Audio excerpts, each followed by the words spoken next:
स्वागत है आपका। मैं हूं आपके साथ हिमांशु दीक्षित और सबसे पहले देश दुनिया की बड़ी खबरें। जम्मू कश्मीर में आर्टिकल 370 हटने का अब तक विरोध कर रही कांग्रेस के ही एक बड़े नेता का चौंकाने वाला बयान सामने आया है। जम्मू कश्मीर के पूर्व मुख्यमंत्री और पूर्व राज्यसभा सांसद गुलाम नबी आजाद ने ये स्वीकार किया है कि आर्टिकल 370 हटने के बाद घाटी में आतंकवाद नियंत्रण में है। आजाद कांग्रेस के एक प्रतिनिधिमंडल के साथ चर्चा करने के बाद इस निष्कर्ष पर पहुंचे हैं। सब ने कहा कि इसकी जितनी मजम्मत की जाए, तो मैंने कहा स्टेटमेंट क्यों नहीं देते? का स्टेटमेंट ना आएगा तो शाम को बंदूक वाला हमारे घर आएगा। तो ये भी मुसीबत है। तो इसलिए प्रॉब्लम है, लेकिन ओवरऑल उन्होंने बताया मिलिटेंसी काबू में है। अच्छा, हाँ, ये अच्छी बात है। दरअसल कुछ लोगों से बातचीत के दौरान आजाद ने ये बताया कि कांग्रेस के 10 जिलों और 40 निर्वाचन क्षेत्रों के प्रतिनिधियों से चर्चा के बाद ये बात सामने आई है कि मिलिटेंसी काबू में है। कांग्रेस के G23 नेताओं में शामिल आजाद का यह बयान कई मायनों में मोदी सरकार के लिए राहत और अपनी पार्टी के लिए आफत का सबब हो सकता है। चीन और पाकिस्तान से भारत की तनातनी और सीमा पर तनाव के बीच CDS का एक बड़ा बयान आया है। जनरल बिपिन रावत ने कहा है कि चीन की वैश्विक ताकत हासिल करने की महत्वाकांक्षाओं के कारण दक्षिण एशिया की स्थिरता पर सर्वव्यापी खतरा मंडरा रहा है। CDS जनरल बिपिन रावत ने चेताते हुए कहा कि चीन दक्षिण एशिया और हिंद महासागर क्षेत्र में अंदर तक सेंध लगा रहा है ताकि उभरती वैश्विक महाशक्ति के रूप में अपनी स्थिति को और मजबूत कर सके। उन्होंने कहा, हाल में हम चीन का इस इलाके में भारी निवेश देख रहे हैं। उन्होंने कहा कि म्यांमार और बांग्लादेश पर चीन की प्रतिकूल कार्रवाई भी भारत के राष्ट्रीय हित में नहीं है, क्योंकि ये भारत पर नियंत्रण की कोशिश है। पीएम मोदी आज फिर देशवासियों से अपने मन की बात करने वाले हैं। प्रधानमंत्री नरेंद्र मोदी सुबह 11 बजे मन की बात कार्यक्रम में अपने कई विचार साझा करेंगे। मन की बात कार्यक्रम का यह 82वां एपिसोड होगा। साथ ही इस कार्यक्रम का प्रसारण आकाशवाणी और दूरदर्शन के पूरे नेटवर्क, आकाशवाणी समाचार और मोबाइल ऐप पर भी किया जाएगा। प्रधानमंत्री नरेंद्र मोदी इस कार्यक्रम के जरिए लोगों के सुझावों और विचारों को भी देश के साथ साझा करेंगे। दिवाली समेत त्योहारी सीजन में कोरोना से बचने और हाल ही में हुए 100 करोड़ वैक्सीनेशन पर पीएम मोदी अपनी बात रख सकते हैं। वहीं T20 क्रिकेट के वर्ल्ड कप पर भी टीम इंडिया को शुभकामनाओं के साथ जीत का मंत्र भी पीएम मोदी दे सकते हैं। इसके अलावा पीएम मोदी इस कार्यक्रम में अपने कई महत्वपूर्ण विषयों पर भी अपनी बात रख सकते हैं। यूपी चुनाव को लेकर कांग्रेस ने टिकट बंटवारे की तैयारियां तेज कर दी है। सोनिया गांधी की अध्यक्षता में यूपी विधानसभा चुनाव को लेकर कांग्रेस चुनाव समिति की एक अहम बैठक हुई है, जिसमें करीब 45 से 50 सीटों पर उम्मीदवारों के नाम तय कर लिए गए हैं। कांग्रेस की अंतरिम अध्यक्ष सोनिया गांधी की अध्यक्षता में हुई बैठक में पार्टी के कई वरिष्ठ नेता वीडियो कॉन्फ्रेंसिंग के जरिए जुड़े थे। सूत्रों के अनुसार इस बैठक में करीब 50 उम्मीदवारों के नामों पर चर्चा हुई है, जिसकी घोषणा अगले कुछ ही दिनों में कर दी जाएगी। करीब 1.5 घंटे तक चली कांग्रेस केंद्रीय चुनाव समिति की बैठक में करीब 45 से 50 सीटों पर उम्मीदवारों के नाम पर सहमति भी बन गई है। वहीं महिला प्रत्याशियों से भी आवेदन मंगाए गए हैं।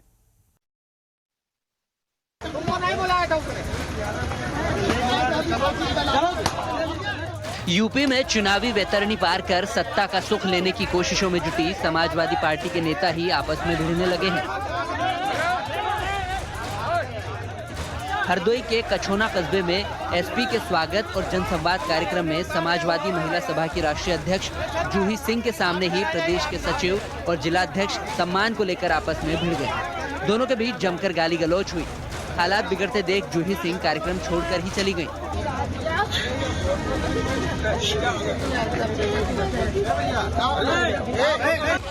कार्यक्रम में सम्मानित करने को लेकर हुआ विवाद गाली गलौज तक जा पहुंचा। मारपीट तक की नौबत आ गई थी। ऐसे में जूही सिंह आयोजन के लिए पूनम सरोज को बधाई देते हुए वहां से निकल गई। अब इस घटना से सवाल उठ रहे हैं कि समाजवादी पार्टी नेताओं की अंदरूनी लड़ाई बीजेपी के खिलाफ चुनाव मैदान में जीत के दावे को कितना नुकसान पहुंचाएगी।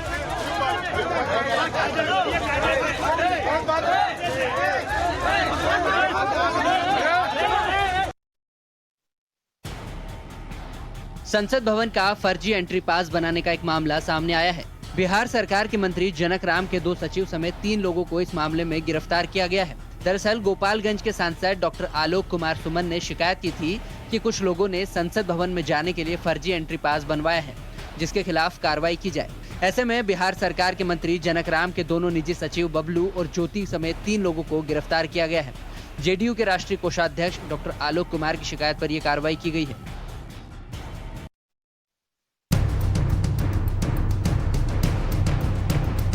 देश की राजधानी दिल्ली में एक बार फिर इंसानियत को शर्मसार करने वाली घटना सामने आई है। रंजीत नगर में 6 साल की मासूम के साथ रेप का मामला सामने आया है। घटना शुक्रवार सुबह की है, जब बच्ची खून से लथपथ अपने घर पहुंची तो परिजन उसे तुरंत अस्पताल लेकर पहुंचे, जहां रेप की पुष्टि होते ही तुरंत पुलिस को सूचना दी गई। फिलहाल पुलिस मामला दर्ज कर फरार आरोपी की तलाश में जुट गई है। वहीं पीड़ित बच्ची अभी भी अस्पताल में भर्ती है और उसकी हालत नाजुक बनी हुई है। इस वारदात को लेकर एक चौंकाने वाली बात यह भी है कि ये इलाका बेहद ही भीड़ भाड़ वाला है और ऐसे में सुबह के वक्त रेप जैसी वारदात को अंजाम देकर आरोपी फरार हो जाता है। फिलहाल पुलिस को सीसीटीवी फुटेज बरामद हुई है, जिसमें एक शख्स बच्ची को अपने साथ लेकर जाते हुए दिखाई दे रहा है, लेकिन उसका अभी तक कोई सुराग नहीं लग पाया है।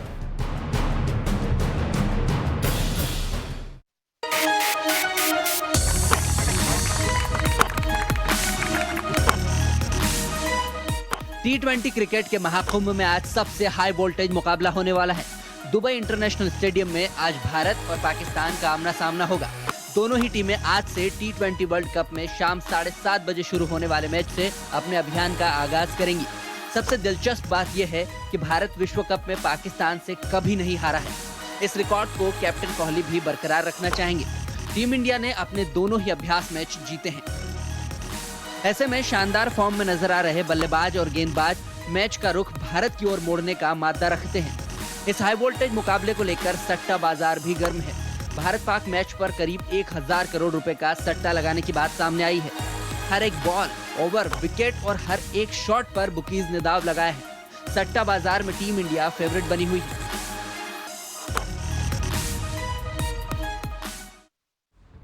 अगर आप खाने पीने के शौकीन हैं और अलग अलग डेस्टिनेशन ट्राई करते हैं, तो इन तस्वीरों को देखकर अंदाजा लगाइए कि आपको किसी प्लेन जैसे रेस्टोरेंट में बैठकर खाने का मौका मिले तो कैसा लगेगा। शानदार फूड एक्सपीरियंस के लिए वडोदरा में एक एयरक्राफ्ट रेस्टोरेंट की शुरुआत हुई है। दरअसल एयरबस स्क्रैप एयरक्राफ्ट को तब्दील कर ये शानदार रेस्टोरेंट बनाया गया है, जिसमें एक साथ 102 लोग बैठकर एयरक्राफ्ट रेस्टोरेंट में खाने का आनंद ले सकते हैं। यहाँ ग्राहकों को एरोप्लेन जैसा अनुभव मिलेगा। साथ ही एयर होस्टेस की तरह कपड़े पहनकर स्टाफ सर्विस दे रहा है और एयरक्राफ्ट की तरह अनाउंसमेंट भी किया जाता है। गुजरात का ये पहला एयरक्राफ्ट रेस्टोरेंट इन दिनों लोगों के बीच खासा पॉपुलर है।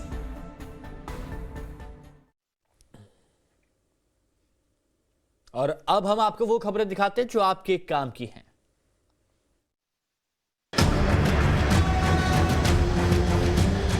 अगर आप यूपी या फिर बिहार के रहने वाले हैं और त्योहारों पर अपने घर जाने का प्लान बना रहे हैं, तो ये खबर आपके काम की है। आने वाले त्योहारों को देखते हुए भारतीय रेलवे ने मुसाफिरों को बड़ी राहत दी है। दीपावली और छठ पूजा जैसे बड़े त्योहारों के मद्देनजर भारतीय रेल अपने यात्रियों की सुविधाओं को देखते हुए कई त्योहार स्पेशल गाड़ियां चलाने वाली है। इसी कड़ी में उत्तर रेलवे ने कुछ त्योहार स्पेशल ट्रेन चलाने का फैसला किया है। उत्तर रेलवे की तरफ से जारी किए गए बयान के मुताबिक नई दिल्ली गया, हजरत निजामुद्दीन, बांद्रा टर्मिनस, यशवंतपुर, चंडीगढ़ और कोटा दानापुर के बीच त्योहार स्पेशल ट्रेन चलाने का प्लान कर रहे हैं। उत्तर रेलवे की तरफ से चलाई जाने वाली ये सभी ट्रेनें पूरी तरह से आरक्षित ट्रेनें होंगी। अक्सर देखा गया है कि त्योहार के सीजन में लोग अपने घर तो जाना चाहते हैं, लेकिन उन्हें टिकट नहीं मिल पाता। लेकिन रेलवे के इस कदम से इस बार लोग अपने परिवार के साथ त्योहार मना सकेंगे। अगर आप दिल्ली मेट्रो से सफर करते हैं तो ये खबर आपको जानना जरूरी है। दिल्ली मेट्रो की येलो लाइन की सेवाएं आज बाधित रहेंगी। डीएमआरसी ने दिल्ली मेट्रो से सफर करने वालों के लिए आवश्यक सूचना जारी की है। दिल्ली मेट्रो रेल कॉर्पोरेशन ने बताया है कि आज कुछ घंटे के लिए येलो लाइन पर सेवाएं बाधित रहेंगी। येलो लाइन पर विश्वविद्यालय और मॉडल टाउन स्टेशनों के बीच आज सुबह 7:30 बजे से कुछ घंटों के लिए मेट्रो नहीं चलेगी। रखरखाव के कामों के कारण येलो लाइन पर सेवाएं बाधित रहेंगी, लेकिन दिल्ली मेट्रो की दूसरी लाइनों पर सेवाएं सामान्य दिनों की तरह ही जारी रहेंगी। इसके अलावा डीएमआरसी ने ये भी जानकारी दी है कि यात्रियों को परेशानी से बचाने के लिए इस दौरान दिल्ली मेट्रो की फीडर बस सेवाएं मुफ्त में उपलब्ध रहेंगी। यात्री अपने मेट्रो की फीडर बस सेवाओं का इस्तेमाल कर सकते हैं। इसके लिए उन्हें टिकट नहीं लेना पड़ेगा। कई लोगों की शिकायतें हैं कि सब कुछ ठीक होने के बावजूद उनका इनकम टैक्स रिटर्न फाइल नहीं हो पा रहा है। सभी जानकारी देने और फॉर्म मुकम्मल भरने के बावजूद ITR फाइल नहीं हो रहा है। असल में इनकम टैक्स का नया पोर्टल लॉन्च होने के साथ ही कुछ नए नियम भी बनाए गए हैं, जिनकी अनदेखी करने पर ITR फाइल नहीं होगा। यूजर चाहे जितने भी टेक्निकल एक्सपर्ट हों, उन्हें बदलावों पर गौर करना ही होगा। बदलाव के मुताबिक पोर्टल में अपडेट करना होगा, तभी इनकम टैक्स रिटर्न फाइल हो सकेगा। नए इनकम टैक्स पोर्टल पर आप तब तक ITR फाइलिंग नहीं कर सकते जब तक आप अपने बैंक अकाउंट की जानकारी अपडेट नहीं करते। यही वजह है कि कई लोग कई दिनों से पोर्टल पर टैक्स फाइल कर रहे हैं, लेकिन उनका ITR अभी तक लटका हुआ है। इसलिए एक बार चेक कर लें कि नए पोर्टल में बैंक की डिटेल अपडेट है या नहीं। अगर नहीं है तो बैंक अकाउंट को अपडेट करें, उसके बाद ही ITR फाइल करें।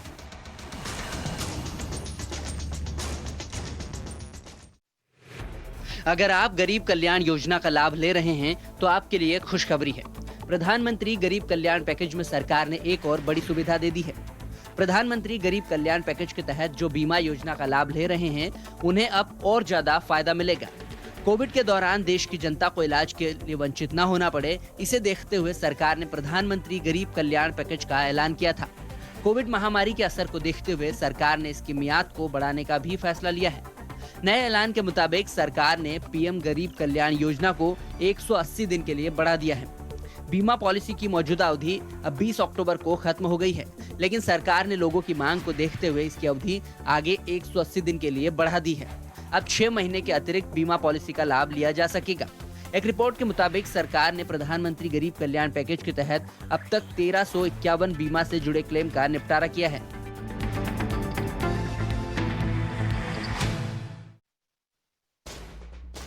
बीते कुछ सालों में पैन और आधार कार्ड से जुड़ी जानकारी की चोरी होना बेहद आम हो गया है। इनका गलत इस्तेमाल काफी तेजी से किया जा रहा है। तो अगर आप भी पैन कार्ड और आधार कार्ड धारक हैं, तो आपको कुछ बातों का ख्याल रखने की जरूरत है।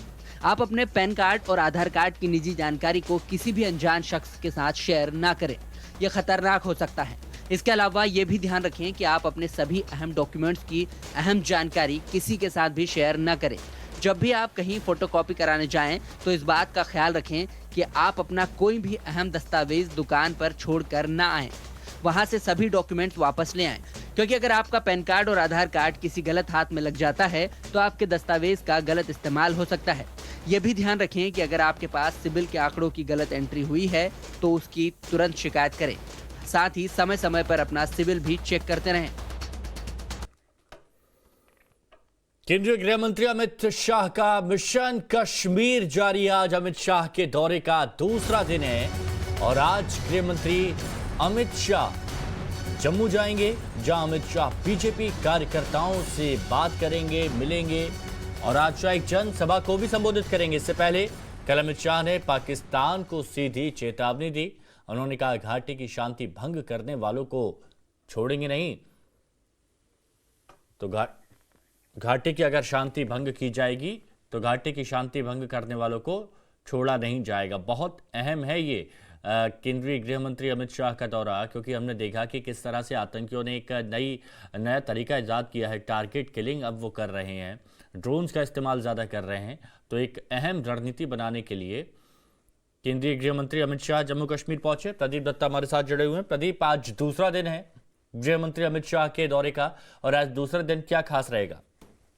देखिए, आज अमित शाह श्रीनगर से जम्मू आएंगे। जम्मू में वो तो एक एड्रेस करेंगे रैली को। उसके अलावा वो यहाँ पे उद्घाटन करेंगे मेडिकल कॉलेज हंदवारा और उसके अलावा मेडिकल कॉलेज उधमपुर, उसका उद्घाटन करेंगे। और उसके बाद जो पंचायत के रिप्रेजेंटेटिव हैं उनसे मुलाकात करेंगे, अपने बीजेपी के लीडर्स और वर्कर्स से भी मुलाकात करेंगे। और उसके बाद फिर शाम को 5 बजे के करीब वो वापस श्रीनगर चले जाएंगे, क्योंकि ये दौरा इनका 3 दिन का। और आपने देखा होगा कि कल उन्होंने कितना ही स्ट्रांग मैसेज दिया। एक मैसेज तो था देशभक्तों के लिए, जब वो जो शहीद इंस्पेक्टर परवेज डार के घर पे गए, ये पूरा भारत आपके साथ है, आपके जितने भी देशभक्त हैं वो अपने आप को अलग थलग ना समझें और हम पूरा भारत उनके साथ रहेगा। और दूसरा पैगाम था देशद्रोहियों के लिए कि आपको बख्शा नहीं जाएगा, आप अपनी एक्टिविटीज अगर करते रहेंगे तो आपकी एक्टिविटीज टॉलरेट नहीं की जाएगी, आपका सफाया किया जाएगा।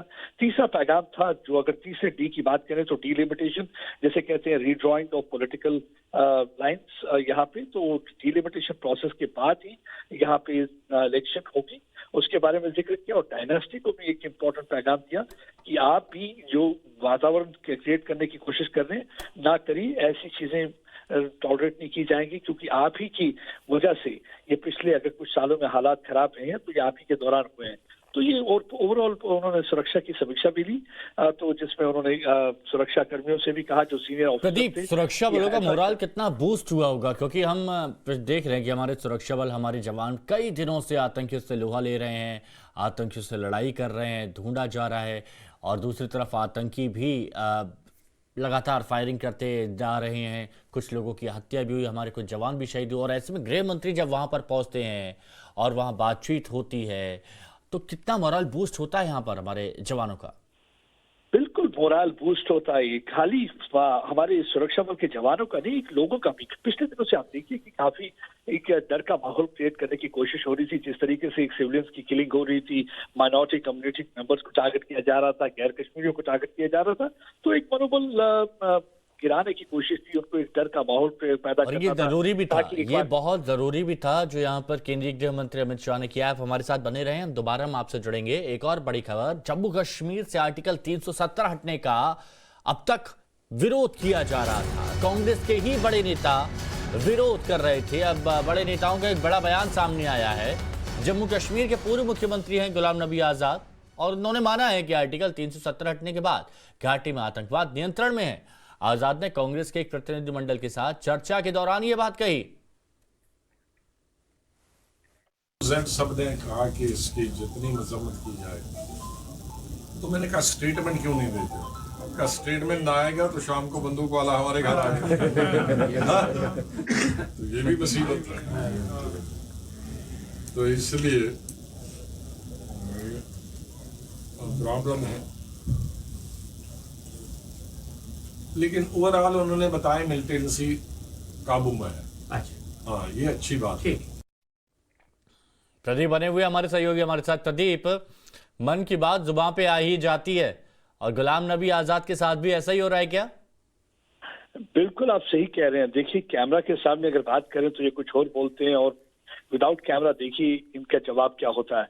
तो आज मेरे ख्याल से गुलाम नबी आजाद, जो कि आपने बिल्कुल कहा कि पूर्व मुख्यमंत्री रहे हैं और ये सीनियर मंत्री भी रहे हैं यूपीए सरकार में, तो वो खुद कह रहे हैं कि जिन्होंने कश्मीर का दौरा किया, उन्होंने कहा कि ओवरऑल जो स्थिति है अनुच्छेद 370 हटने के बाद कंट्रोल में है। जहां तक सुरक्षा और मिलिटेंसी की बात करें तो देखिए, आप वो बात कर रहे थे, महात्मा मंजीत सिंह हैं यहाँ, उनसे जब मुलाकात करने गए थे, उनसे मुलाकात करते वक्त ये सारी बातें की, और जब उन्हें नजर पड़ी कि वहाँ कैमरा मैन भी कुछ बैठे हुए हैं तो उन्होंने कहा कि ये रिकॉर्ड ना किया जाए। तो इससे ये साफ जाहिर होता है कि अपोजिशन जब भी टारगेट करती है सरकार को, वो कहते हैं criticism for the sake of criticism, यानी कि उन्हें दिल में मालूम है कि बात जो है वहां पे हालात सुधर चुके हैं। वही जो गृह मंत्री भी कह रहे हैं और वही लगातार जो हम कह रहे थे, अगर आप देखेंगे कुछ दिनों पहले टूरिज्म कितना ज्यादा बढ़ा हुआ है, 99% डिक्लाइन हुआ है स्टोन पेल्टिंग इंसिडेंट में। पहले कोई भी शायद दिन होता होगा जिस दिन स्टोन पेल्टिंग नहीं होती थी, लेकिन आज स्टोन पेल्टिंग का इंसिडेंट बिल्कुल नहीं होते। कभी कभी कभार किसी वक्त कोई हो जाए, लेकिन ऐसे है कि स्टोन पेल्टिंग इंसिडेंट वैसे नजर नहीं आते। यही वजह है कि बौखलाहट में आकर अब इन्होंने एक आम निहत्थे आदमी को टारगेट करना शुरू किया ताकि भय का माहौल क्रिएट किया जाए। अपोजिशन पार्टी लीडर्स को भी पता है, और देखिए महबूबा मुफ्ती को भी मेरे ख्याल से गुलाम नबी आजाद को सुन लेना चाहिए। यही महबूबा मुफ्ती कल, और एक डर ये भी तो वो कह रही प्रदीप, थी एक डर कि ये भी रहता है ना कि अगर जैसे बोल रहे हैं कि बोल दिया तो फिर बंदूक वाले शाम को घर पर पहुंच जाएंगे, इसीलिए खुलकर यहाँ पर कहा नहीं जाता है। लेकिन मन में जानते सभी हैं कि 370 हटने के बाद कितना अच्छा हुआ है,